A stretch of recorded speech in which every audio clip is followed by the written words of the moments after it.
আপনি নাকি মসজিদ বন্ধ করে দিয়েছেন? জি, মসজিদ বন্ধ করে দিছি। মসজিদ বন্ধ করে দিয়েছেন মানে মানুষজন নামাজ পড়তে যাবে না? শুনলাম সব নামাজ পড়তে এসে ফিরে যাচ্ছে। ইমাম সাহেব, আপনার কিন্তু চাকরি থাকবে না বলে দিলাম। আপনি কি বাদ দিবেন? আমি নিজেই চাকরি করব না। সম্মানিত এলাকাবাসী, করিমপুর পশ্চিমপাড়া জামে মসজিদ আজকের আসরের নামাজ পর থেকে সম্পূর্ণভাবে বন্ধ করে দেওয়া হবে।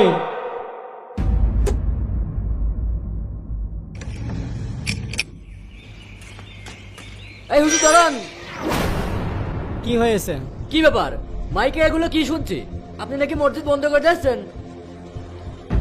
এ কি, তালাও তো মারা হয়ে গেছে, এখনো তো জামাতের সময়ই হয়নি। কেন, আপনি কি নামাজ পড়বেন? নামাজ পড়লে বলেন, তালা খুলে দিচ্ছি। না, নামাজ পড়বো না, কিন্তু আপনি যে বললেন মসজিদ আসরের পর থেকে বন্ধ করে দেবেন। মসজিদ কি কারণে বন্ধ করছি এটা আপনার কাছে আমি বলবো না। এই 90% মুসলমানের দেশ এই বাংলাদেশ, এই বাংলাদেশে আপনি একটা মসজিদ বন্ধ করে দিচ্ছেন, এই সাহস আপনি কোথায় পেলেন? শোনেন ভাই, আপনার কাজ আপনি করেন, আমাকে আমার কাজ করতে দেন।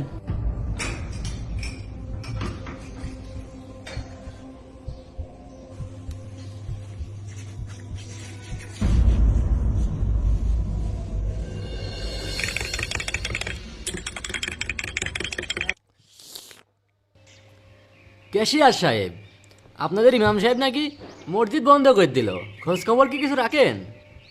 কি বলছিস সেই সব? ও, আমার তো আবার মনেই নেই, আপনি তো জুম্মার দিন ছাড়া মসজিদে যানই না। মসজিদে যাই না মানে? প্রত্যেক শুক্রবার জুমার নামাজে যাই আমি। শুনলাম ইমাম সাহেবের 3 মাসের বেতন বাকি। ইমাম সাহেব যাবি না তো কি করবি? বেতন বাকি হবে কেন? জুমার দিন তো কালেকশন ভালোই হয়।